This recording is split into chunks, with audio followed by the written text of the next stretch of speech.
देखिए, आजकल किसी भी सार्वजनिक मंच पर बोलना, बात करना खतरे से खाली नहीं है और सच बात कहना तो और भी ज़्यादा खतरनाक है। फिर भी मैं कोशिश करूँगा ये जोखिम उठाते हुए कि हो सकता है कि यहाँ से निकलने के बाद ट्रोलिंग शुरू हो जाए और बहुत सारी चीज़ें सुनने के लिए और देखने के लिए मिलेंगी। लेकिन हम बात कर रहे थे, जो मुझे बताया गया कि ट्रस्ट, विश्वास, विश्वसनीयता, इसके बारे में हम बात कर रहे हैं।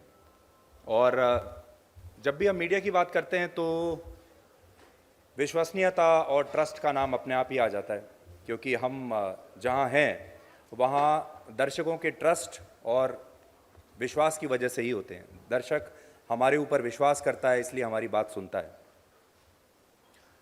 इकोनॉमिक्स में एक लॉ है जिसको हम कहते हैं लॉ ऑफ डिमिनिशिंग रिटर्न्स, और वो लॉ ये कहता है कि अगर आप एक क्षेत्र में ज़रूरत से ज़्यादा इन्वेस्टमेंट कर देते हैं या लगातार आप इन्वेस्ट करते चले जाते हैं तो उसकी जो प्रॉफिटेबिलिटी है वो लगातार गिरती चली जाती है।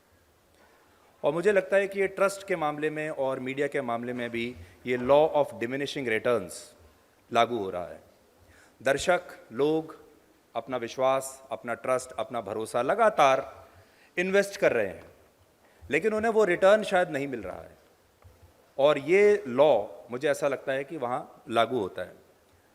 मान लीजिए आज आप बहुत बुरी तरीके से बीमार हो जाते हैं और आपको रातों रात सर्जरी की ज़रूरत पड़ती है, तो आप एक ऐसे डॉक्टर के ऊपर विश्वास करते हैं जिससे शायद आप मिले भी नहीं हैं, लेकिन उस डॉक्टर के सामने आप लेट जाते हैं और वो सर्जरी करता है आपकी। कितना बड़ा विश्वास है, कितना बड़ा ट्रस्ट है। इसी तरीके से अगर आप किसी कानूनी मामले में फंस जाएं और आपको रातों रात एक वकील की आवश्यकता पड़े, तो आप एक बिल्कुल अनजान वकील, जिसे आप जानते भी नहीं हैं, उसे अपनी ज़िंदगी सौंपने के लिए तैयार हो जाते हैं और आप ये उसके ऊपर विश्वास करते हैं कि वो आपको बचाने के लिए सही फैसला लेगा। शायद मीडिया के ऊपर भी लोग ऐसा ही विश्वास करते थे, या हो सकता है अभी भी करते हों। लेकिन जब आप बच जाते हैं, देखिए, जिस डॉक्टर के ऊपर आप बार बार डॉक्टर साहब कहकर पूरा विश्वास रखते हैं कि एक बार मेरी जान बच जाए, और वो सर्जरी करके आपकी जान बचा भी लेता है, और उसके बाद पोस्ट ऑपरेटिव जो समय शुरू होता है, आपकी सर्जरी हो गई, डॉक्टर ने आपको कहा कि आप 2 महीने में ठीक हो जाएंगे, लेकिन आप 2 महीने में नहीं, 4 महीने में ठीक हुए। अलग अलग कारणों की वजह से, कुछ भी हो सकता है। लेकिन आप देखेंगे कि उस डॉक्टर के ऊपर आपका विश्वास थोड़ा सा डगमगाने लगता है, थोड़ा कम होने लगता है। आपको शक होने लगता है कि कहीं ये डॉक्टर मुझे बेवकूफ़ तो नहीं बना रहा है। इसी तरीके से अगर आपको रातों रात बेल चाहिए, रिलीफ चाहिए, तो आप उस वकील पर आंख बंद करके विश्वास करते हैं। लेकिन अगर बेल ना मिले, उसके तमाम कोशिशों के बाद भी, तो आपको अपने वकील पर शक होता है। कई बार आप अपना डॉक्टर बदलते हैं, कई बार आप अपना वकील बदल लेते हैं, और कई बार आप अपना पत्रकार भी बदल लेते हैं उसी तरीके से। तो मैं इसका कोई बुरा नहीं मानता। ये शायद जैसे मैंने ये कहा, ये एक लॉ है और ये प्रैक्टिस में आएगा क्योंकि हम सब लोग इंसान हैं। कभी कभी मैं अपने आप से ये पूछता हूँ कि हम लोग मीडिया में क्यों, मैं मीडिया में क्यों हूँ, क्या कर रहा हूँ मैं मीडिया में। कोई मुझसे सवाल पूछे कि आप मीडिया में क्यों आए हैं, क्या जवाब होना चाहिए। जब नेता से लोग पूछते हैं आप राजनीति में क्यों हैं, तो तमाम नेता कहते हैं कि मैं समाज सेवा करने के लिए आया हूँ, गरीबों का, शोषित का जो वर्ग है उसकी सेवा करने के लिए आया हूँ, मैं देश के लिए कुछ करना चाहता हूँ। अगर आप किसी एक्टर से पूछेंगे तो वो कहेगा मैं लोगों का मनोरंजन करने के लिए आया हूँ, मैं उनके सामने अपनी कला का प्रदर्शन करना चाहता हूँ। कॉमेडियन से पूछेंगे तो कहेगा कि आजकल लोग कितने परेशान हैं, स्ट्रेस में हैं, मैं उनके चेहरे पर एक मुस्कुराहट देखना चाहता हूँ, कितना बड़ा काम कर रहा है। वो ये नहीं बताएंगे आपको कि मैं पैसा कमाने के लिए आया हूँ, ये मेरा प्रोफेशन है। इसी तरीके से अगर आप किसी स्पोर्ट्स पर्सन से, किसी खिलाड़ी से पूछेंगे तो वो क्या कहता है, सारे खिलाड़ी यही कहते हैं कि मैं अपने देश का नाम रोशन करना चाहता हूँ। तो हम लोग जो मीडिया में, हम क्या करना चाहते हैं? बड़ा सवाल ये है कि हम मीडिया कर्मी हैं या हम पत्रकार हैं। अगर जिस दिन हमने इस सवाल का जवाब अपने लिए ढूंढ लिया कि मैं एक मीडिया कर्मी हूं, मैं एक मीडिया संस्थान में नौकरी करता हूं, जैसे आप लोग कहीं भी नौकरी करते हैं, मैं भी नौकरी करता हूं, और या मैं एक पत्रकार हूं, और पत्रकार भी मैं एक खास वजह से बना हूं और मैं कुछ करना चाहता हूं। तो अगर एक पत्रकार जब किसी से ये कहता है कि मैं मैं भी समाज के लिए कुछ करना चाहता हूँ, मैं भी देश के लिए कुछ करना चाहता हूँ, तो आप नेता की बात पर तो विश्वास कर लेते हैं, आप एक्टर की बात पर भी विश्वास कर लेते हैं। कपिल शर्मा से अगर आप इंटरव्यू करेंगे उसकी बात पर भी विश्वास कर लेंगे कि मैं करोड़ों लोगों के चेहरे पर मुस्कुराहट देखना चाहता हूँ। पर अगर कोई पत्रकार आपसे ये कहे तो शायद उसकी बात पर आप विश्वास नहीं करेंगे। ये बात मुझे कई बार बहुत चुभती भी है, मुझे खराब भी लगती है, क्योंकि पत्रकार भी हैं हमारे देश में और वो अपने अपने तरीके से काम कर रहे हैं। अब समस्या क्या है? अभी हाल ही में पिछले हफ्ते आपने देखा होगा 600 वकीलों ने एक चिट्ठी लिखी जिसमें कहा कि जुडिशरी पर अचानक से दबाव डालने की कोशिश हो रही है और एक वर्ग है जो ऐसा कर रहा है। अगर आप पिछले 10-15 वर्ष देखेंगे तो सबसे ज़्यादा जो हमला हुआ है, सबसे ज़्यादा जो विश्वास को चोट पहुंची है, वो एक तो मीडिया पर और दूसरा न्यायपालिका पर। अगर न्यायपालिका पर आपको आपके पसंद का फैसला ना मिले तो सबसे पहले आप कहते हैं जज बिका हुआ है, अदालत बिक गई। और मीडिया अगर आपकी मनपसंद बात ना कहे तो आप कहते हैं कि ये बिका हुआ है, बिका हुआ पत्रकार है। तो ये दो इंस्टीट्यूशंस मुझे ऐसा लगता है एज अ होल जिस पर सबसे ज़्यादा प्रहार हुआ है, जिसकी सबसे ज़्यादा बदनामी करने की कोशिश हुई है। अब देखिए, जब आप कोर्ट की बदनामी करते हैं, कोर्ट के बारे में कुछ कहते हैं, तो उनके पास तो कंटेम्प्ट ऑफ कोर्ट है, आपको सीधे अंदर जेल में डाल सकते हैं। पर मीडिया के पास तो वो कंटेम्प्ट ऑफ कोर्ट का भी अधिकार नहीं है। हमारे बारे में कोई कुछ कहता है, कुछ भी कह सकता है, पर आपके पास आप क्या जवाब देंगे? ये एक चुनौती है। और बात यह है कि सच की बात तो हम करते हैं, लेकिन सबका सच अलग अलग है। अगर इस कमरे में 500 लोग बैठे हुए हैं तो 500 अलग अलग तरह के सच यहां पर बैठे हुए हैं। 500 अलग अलग तरह की परिभाषाएं एक ही चीज की यहां बैठी हुई हैं। इस समय मैं आपको कहूं कि भारत की स्थिति को परिभाषित कीजिए तो 500 अलग अलग परिभाषाएं आएंगी। भारत को डिफाइन कीजिए तो 500 अलग अलग सत्य इस कमरे से निकलेंगे और हर व्यक्ति को यह लगेगा कि मेरा वाला सच सही है और दूसरे का सच गलत है। शायद कुछ समय पहले तक हम अपना सच भी बताते थे और दूसरे के सच को भी सम्मान देते थे। अभी हम सिर्फ अपना सच सुनना चाहते हैं और अपना सच बताना चाहते हैं, और अगर किसी और ने हमारे सामने अपना सच बताया तो फिर हम एक शब्द होता है कि बिका हुआ है। इसीलिए आपने देखा होगा एक शब्द आजकल बड़ा चलन में है, गोदी मीडिया। जैसे ही आपने सामने वाले के हिसाब से अपनी टिप्पणी, अपना फैसला नहीं सुनाया, वो आपको तुरंत गोदी मीडिया कह देगा।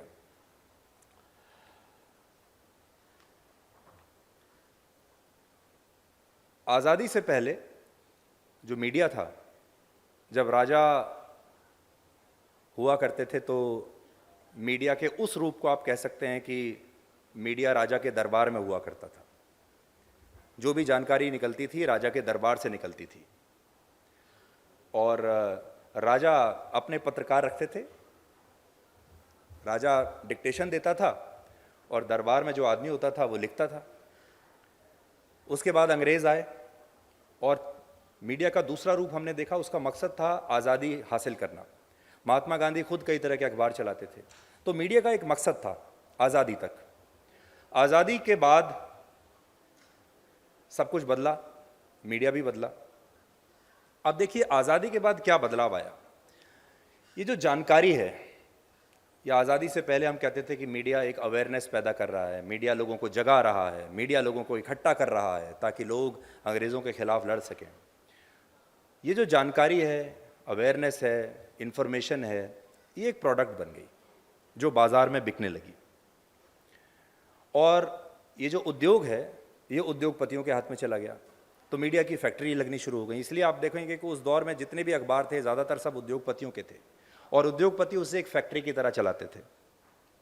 समाज में अगर आप बदलाव देखेंगे 50 के और 60 के दशक में, जब आप हिंदी फिल्मों को मैं बहुत फॉलो करता हूं क्योंकि हिंदी फिल्मों से आपको एकदम समाज का सही बदलाव पता चलता है। और जो एक हिंदी फिल्मों का डायरेक्टर, राइटर और प्रोड्यूसर, अगर आप कुछ भी समझना चाहते हैं, आप पत्रकारिता छोड़ दीजिए, फिल्मों को देखिए, हिंदी क्या किसी भी फिल्म को देख लीजिए जो भारत में बन रही है। प्रोड्यूसर इसलिए क्योंकि वो उस बदलाव को दिखाने के लिए उस कहानी पर अपना पैसा लगाता है और गलत चीज़ पर पैसा नहीं लगाएगा। और राइटर और डायरेक्टर इसलिए क्योंकि वो अपने अनुभव के साथ उसे आपके सामने पेश करते हैं। तो 50 और 60 के दशक में आपने देखा होगा कि जो विलेन हुआ करता था फिल्मों में वो ज़मींदार होता था, और जो हीरो होता था वो एक गरीब किसान होता था जो कर्जे में दबा हुआ है। फिर 70 के दशक में जब इंडस्ट्रियलाइजेशन हुआ तो जो खलनायक था फिल्मों में वो फैक्ट्री का मालिक हो गया, जो सफ़ेद सूट और सफ़ेद जूते पहन के आता था, सेठ जी। और जो नायक होता था वो फैक्ट्री का एक गरीब मजदूर होता था। तो मजदूर और फैक्ट्री के मालिक की लड़ाई हमने देखी। उसके बाद अगर आप आगे बढ़ेंगे तो फिर फिल्मों में जो खलनायक थे नेता बने, पुलिस बने। एक डाकुओं का समय आया था जब डाकू खलनायक हुआ करता था, और फिर अंडरवर्ल्ड डॉन खलनायक बनने लगे। वो भी एक हमारे देश में दौर आया क्योंकि समाज में वो सारे बदलाव हो रहे थे। फिर आपने देखा होगा अमीर और गरीब के बीच की खाई, और फिल्मों के नाम भी अगर आप देखेंगे तो रोटी कपड़ा और मकान ये फिल्म का नाम था। एक फिल्म का नाम था रोटी, जिससे आपको पता चलता है कि मैं किस तरह के समाज में जी रहा हूँ और लोग क्या चाहते हैं और आप कहाँ से आगे बढ़ रहे हैं। अभी रोटी कपड़ा और मकान का समय चला गया क्योंकि लोगों का पेट भरा हुआ है, रोटी मिल गई, कपड़ा मिल गया, मकान मिल गया। अब जब ये सब मिलने के बाद फिर दिमाग चलता है, और जब दिमाग चलता है तो तभी ये लॉ ऑफ डिमिनिशिंग रिटर्न्स ये एक्ट में आता है, क्योंकि अब आपकी ज़रूरतें बदल चुकी हैं। अब अगली चुनौती है कि जब ये सब हो रहा है तो मीडिया को डिफेंड कौन करेगा, कौन करेगा हमारा बचाव। ये चुनौती डॉक्टरों के सामने नहीं है, वकीलों के सामने भी नहीं है, और किसी प्रोफेशन के सामने नहीं है, सीए के सामने नहीं है, इंजीनियर के सामने नहीं है, किसी के सामने नहीं है, मीडिया के सामने है। और मीडिया के लोग इसको समझ नहीं रहे हैं। सरकार मीडिया को कभी डिफेंड नहीं करेगी। किसी भी सरकार के लिए बहुत अच्छी बात है कि मीडिया पर हमले होते रहें और मीडिया विभाजित रहे। जनता क्या आपके बचाव में आएगी? नहीं आएगी। मीडिया का बचाव या फिर कोर्ट आपको बचाएगा। शायद कोर्ट थोड़ा थोड़ा कभी कभी कोशिश करता है मीडिया को बचाने के लिए, क्योंकि जब नेता आपको घसीटते हैं किसी कानूनी लड़ाई में तो कई बार अदालत से आपको एक रिलीफ मिल जाता है, लेकिन अदालत रोज़ रोज़ आपके लिए खड़ी नहीं हो सकती। तो मीडिया को बचाने का पहला जो काम है, जो जिम्मेदारी है, वो मुझे लगता है कि मीडिया की ही है, हम लोगों की है। पर हम क्या ऐसा करना चाहते हैं? मीडिया तो बढ़ चुका है। आज हमारे देश में जितनी पॉलिटिकल पार्टीज हैं, सैकड़ों में होंगी, हजारों में भी हो सकती हैं, जितनी विचारधाराएं हैं उतने ही टुकड़े मीडिया के हैं। आपको ऐसा लगता है कि मीडिया में भी पार्टियां चल रही हैं, मीडिया में भी उतने ही विचारधारा के अलग अलग लोग चल रहे हैं। और विचारधारा होना कोई खराब बात नहीं है, लेकिन उस विचारधारा के आधार पर एक दूसरे पर हमले कर देना, उस मीडिया को काट देना, दूसरे वर्ग का अपमान करना, उसके बारे में उसे कमज़ोर करना, ये मीडिया में हो रहा है। और जिसको मीडिया में जितने भी बड़े बड़े जो लोग हैं, स्तंभ हैं, कोई भी उसको समझने की कोशिश नहीं कर रहा है। तो आज जो मैं एक नई बात आपको कहना चाहता हूँ वो ये है कि मीडिया के लोगों को इसकी जिम्मेदारी लेनी पड़ेगी कि मीडिया की क्रेडिबिलिटी, मीडिया की विश्वसनीयता वो कैसे वापस ला सकते हैं। और अगर मीडिया में ही अपने को लेकर विश्वास नहीं है तो फिर दूसरा क्यों करेगा। और आज मैं मीडिया में पॉलिटिकल पार्टी से भी ज़्यादा बड़ी बड़ी फॉल्ट लाइन देखता हूँ। मीडिया में भी राजनीति, असली राजनीति से ज़्यादा राजनीति मीडिया में है, और उसका आप अंजाम आज मीडिया के लोग भुगत रहे हैं। एक बड़ा फैक्टर ये भी हो सकता है कि अब लोगों के पास एक विकल्प आ गया है, और वो विकल्प है सोशल मीडिया का। आज से 10-15 साल पहले किसी भी अखबार और चैनल का जो एडिटर था वो तय करता था कि स्क्रीन पर क्या जाएगा, यानी वो पूरे कंटेंट को कंट्रोल करता था। और सरकार ने अगर उसको कंट्रोल कर लिया तो सब कुछ कंट्रोल हो गया। आपने 10-15 देश के लोगों को कंट्रोल कर लिया तो पूरा कंटेंट कंट्रोल हो गया। लेकिन सोशल मीडिया के आने के बाद से अब कोई खबर ना तो दब सकती है ना रुक सकती है। ये एक अच्छी बात भी है और ख़राब बात भी है। अच्छी बात यह कि कंटेंट आज़ाद हो गया। अब कंटेंट किसी कमरे में बंद नहीं है, और कंटेंट को किसी कमरे में बंद करके किसी संपादक ने ताला नहीं लगा के रखा हुआ। या संपादक भी छोड़ दीजिए, जो मालिक है चैनल का, अखबार का, उद्योगपति, अब वो कमरे में कंटेंट को बंद करके ताला नहीं लगा सकता और बाहर चौकीदार के तौर पर संपादक को बैठा नहीं सकता कि इसकी रखवाली करो कि ये बाहर निकल ना जाए कहीं। अब ऐसा नहीं है, which is a very good thing, वो बहुत अच्छी बात है। लेकिन आज़ादी बिना रेगुलेशन के, बिना नियमों के, वो ऐसी ही होगी जैसे आप ट्रैफिक रूल्स के बिना किसी को भी चलने के लिए सड़क पर कह देंगे। तो अब जो वेरीफाइड खबर है, जो वेरीफाइड जानकारी है, उसके लिए तो लोग आते हैं मेन स्ट्रीम मीडिया के पास और राय देने के लिए, ओपिनियन देने के लिए, या फिर जो वो सुनना चाहते हैं या जो मेन स्ट्रीम मीडिया से रह गया वो जानने के लिए वो आते हैं सोशल मीडिया के पास, डिजिटल मीडिया के पास, यूट्यूब के पास आते हैं। अब फर्क ये है कि जब आप न्यूज़ चैनल में काम करते हैं या किसी अखबार में काम करते हैं तो आप नियमों से और ब्रॉडकास्ट कोड से बंधे हुए हैं। लेकिन जब आप यूट्यूब पर काम करते हैं, सोशल मीडिया पर काम करते हैं, तो आप किसी नियम से बंधे हुए नहीं हैं। तो ये लेवल प्लेइंग फील्ड नहीं है। ये अच्छा भी है, खराब भी है। मैं और ज़्यादा हार्ड और ज़्यादा अग्रेसिव ओपिनियन जानना चाहता हूँ जो मुझे नहीं मिल रहा है मेन स्ट्रीम मीडिया पर, तो मैं सोशल मीडिया पर आता हूँ। बहुत सारे लोग सोशल मीडिया पर आए, मेन स्ट्रीम मीडिया के बहुत सारे पत्रकार अब यूट्यूब पर आए हैं।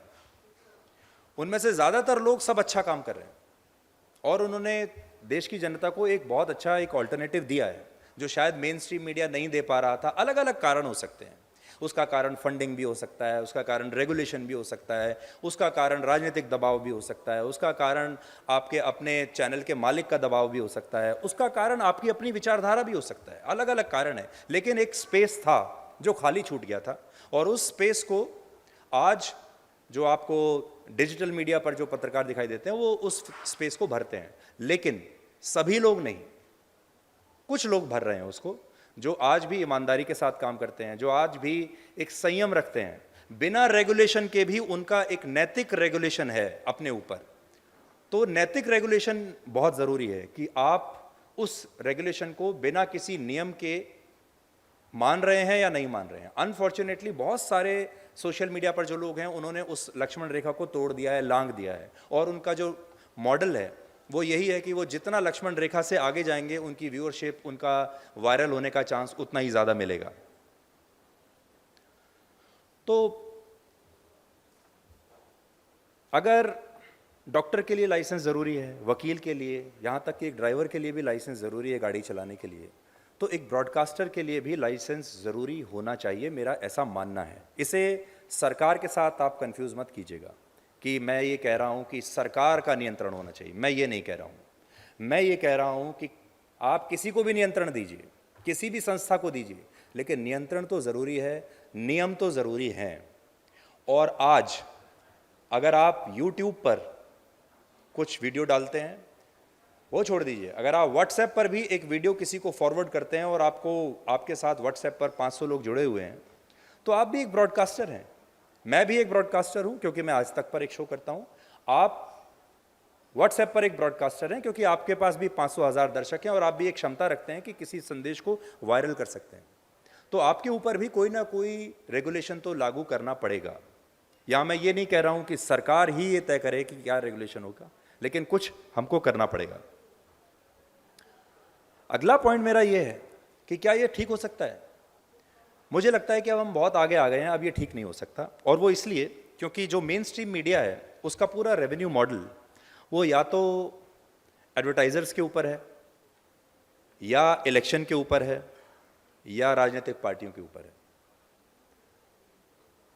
तो ये सारी जो संस्थाएं हैं, ये जब व्यूअरशिप लेती हैं तो उस व्यूअरशिप को बेचती हैं। किसको बेचती हैं? एडवर्टाइजर्स को बेचती हैं, और एडवर्टाइजर उनसे इस व्यूअरशिप को खरीदते हैं। यानी हमारा जो दर्शक है उसका सौदा होता है। ट्रांसफरेबल वोट है, मैंने पहले वोट इधर लिया और फिर मैंने उसको आगे पास ऑन कर दिया।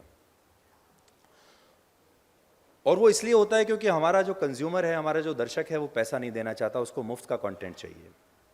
नटशेल में हमारा जो कंज्यूमर है उसको भी स्टेक होल्डर बनना पड़ेगा इस पूरे खेल में।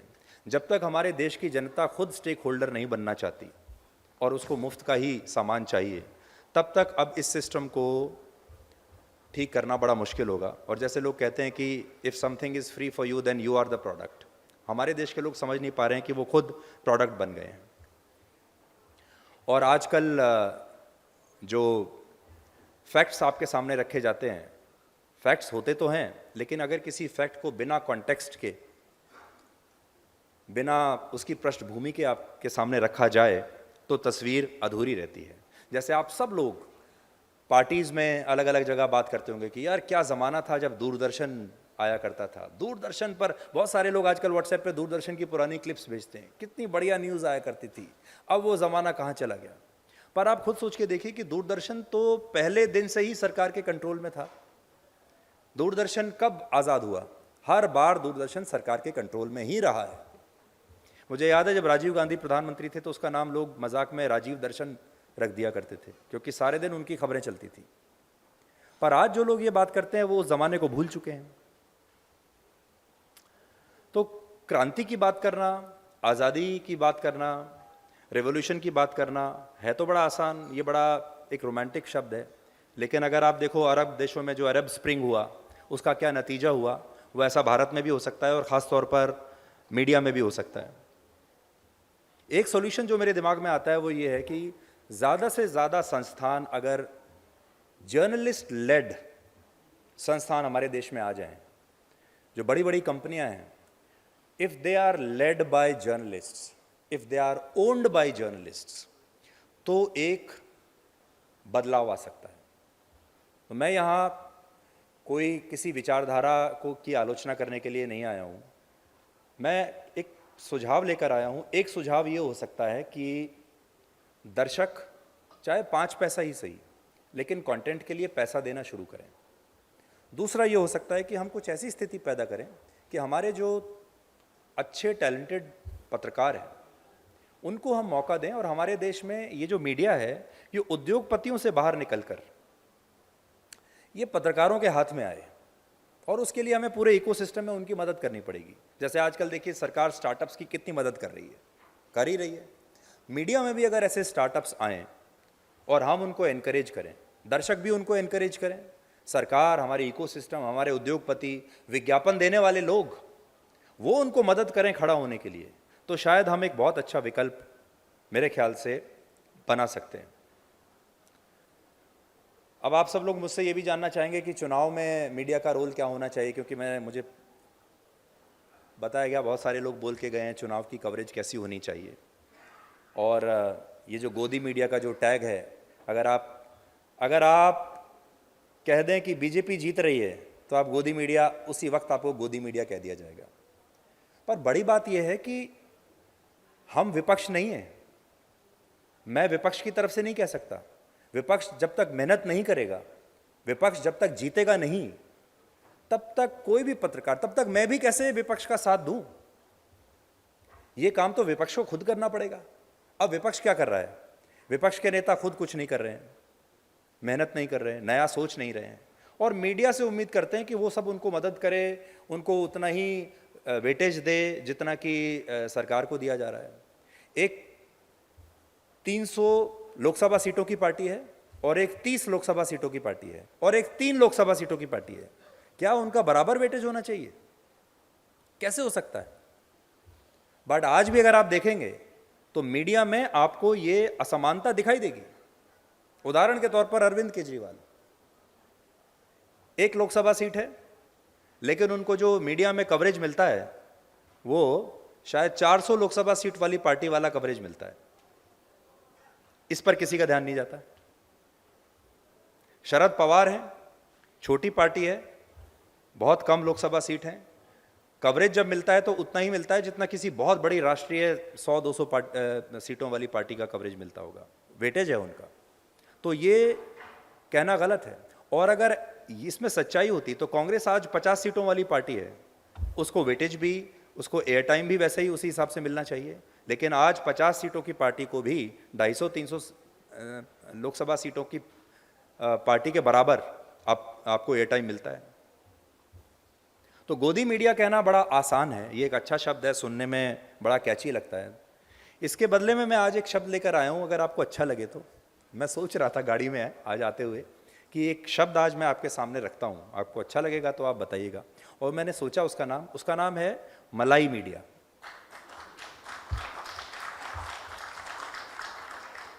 तो गोदी मीडिया तो आपको दिखाई दिया, जैसे मैंने आपको कहा कि आज जो हो रहा है आप देखते हैं, लेकिन आप पृष्ठभूमि उसकी ऐतिहासिक पृष्ठभूमि नहीं देखते आप कभी भी। तो हमारे देश में पीछे 70 साल तक एक मलाई मीडिया भी तो रहा है, जिसने बहुत मलाई खाई, जिसने खूब पुरस्कार बटोरे, अच्छे अच्छे पद लिए, बड़े बड़े बंगले लिए, सारी सरकार से उन्हें सुविधाएं मिली। और अब जब नहीं मिल रही है तो अचानक से उन्होंने एक नया टर्म खोज लिया, गोदी मीडिया। मतलब अगर नहीं मिल रहा है तो जिसको मिल रहा है वो गोदी मीडिया है फिर। तो लोग बहुत समझदार हैं, लोग बहुत सोच समझकर अपनी चॉइस बनाते हैं। हमें जो लोग देखते हैं, चाहे मेन स्ट्रीम मीडिया पर या डिजिटल मीडिया पर, किसी के एहसान से नहीं देखते। आज सरकार चाहे भी तो किसी को स्टार नहीं बना सकती, कोई किसी को स्टार नहीं बना सकता, कोई किसी को बड़ा नहीं बना सकता, कोई किसी को छोटा नहीं बना सकता। इस देश के लोग तय करते हैं कि किस पत्रकार को कितना देखना है, किस न्यूज़ चैनल को कितना देखना है, किस अखबार को कितना पढ़ना है। थोड़ा बहुत पुश होता रहता है, लेकिन अगर ऐसा होता तो सचिन तेंदुलकर के जो बेटे हैं वो उनसे भी बड़े खिलाड़ी बनते, सुनील गावस्कर के बेटे उनसे भी बड़े खिलाड़ी बनते, अमिताभ बच्चन के जो बेटे हैं वो उनसे भी बड़े स्टार बनते, और हमारे जो बड़े बड़े नेता हैं वो शायद उनके जो बच्चे हैं वो भी उनसे बड़े हो जाते। मेरा ऐसा मानना है कि ये असंभव है। लोग खुद तय करते हैं कि किसे देखना है, किसको कितनी ताकत देनी है और किसकी ताकत कितनी छीन लेनी है। तो ये मेरे कुछ विचार थे जो मुझे लगा कि मैं आपके साथ शेयर करता हूँ। बहुत बचते बचाते मैंने ये अपने विचार पेश किए हैं आपके सामने, क्योंकि अब जब मैं सुबह उठता हूँ तो एक दौर था जब सबसे पहले हम व्हाट्सएप देखते थे कि देखते हैं किस किस के मैसेजेस आए हुए हैं। फिर जब सोशल मीडिया आया तो मैं सुबह उठ के देखता था, देखते हैं भाई सोशल मीडिया पे क्या खबर चल रही है, क्या रात भर जो 7-8 घंटे से हम दूर रहें, देखें क्या है, क्या ट्रेंड कर रहा है। अब सबसे पहला डर ये लगता है सुबह उठते ही कि कहीं ऐसा तो नहीं कि मैं खुद ट्रेंड कर रहा हूँ, कहीं ऐसा तो नहीं कि रात में अपने शो के दौरान कुछ मुंह से निकल गया, किसी को बुरा लग गया। और आज आपकी हर बार मेरे साथ ऐसा ही हुआ है। ख़ास तौर पर मैंने देखा है कि ये सब चीज़ें शनिवार और रविवार को होती हैं, वीकेंड पे। आप बड़े एक्साइटेड हैं अपने वीकेंड को लेकर, और आप सोचते हैं कि यार आज कुछ आराम करेंगे या कुछ भी करेंगे, आज मैं रिलैक्स हूँ, आज मेरा शो नहीं है। सुबह उठे, आपने कुछ प्लान बनाया हुआ है, कहीं लंच पे जाएंगे, डिनर पे जाएंगे, दोस्तों से मिलेंगे, मूड बहुत अच्छा है। फ़ोन देखा, अरे अपना नाम देख रहा हूँ मैं, अरे क्या हो गया। और यकीन मानिए 90% सैटरडे या संडे को होता है। तो पता नहीं शुक्रवार में ऐसा क्या है कि मैं शुक्रवार रात को ही कुछ ना कुछ ऐसी बात बोलता हूँ जो किसी को चुभ जाती है, और फिर वो मेरा वीकेंड अगले 2 दिन के ख़राब हो जाते हैं। तो मैंने कोशिश तो की कि ऐसी बात मैं आपके सामने करूं जो शायद किसी को बुरी ना लगे, और इतना तो सहन करने की क्षमता होनी ही चाहिए हमारे समाज में। तो आपके इतने सच अगर सुने जा रहे हैं तो आप एक सच मेरा भी सुन लीजिए और बाकी लोगों का भी सुन लीजिए। बट जो 2 सॉल्यूशन मैंने आज आपको सुझाए हैं, कलेक्टिवली अगर हम उस पर विचार करें और एक इकोसिस्टम बनाएं, और हम अपने मीडिया के स्टार्टअप्स को अगर हम उनको पुश देते हैं, तो अब यकीन मानिए कि आप हमारे जो देश में हमारा जो समाज है उसके लिए भी बहुत अच्छा करेंगे, हमारे देश के लिए भी बहुत अच्छा करेंगे, और एक बहुत अच्छा बैलेंस आप क्रिएट करके रख सकेंगे। और जो आपकी उम्मीदें हैं अपने मीडिया से, वो उम्मीदें काफ़ी हद तक आप पूरी कर पाएंगे। इसलिए इस बिजनेस मॉडल को थोड़ा सा हमें डिस्टर्ब करना पड़ेगा, थोड़ा सा तोड़ना पड़ेगा, और देखना पड़ेगा कि how we can encourage journalist-led organizations. Thank you.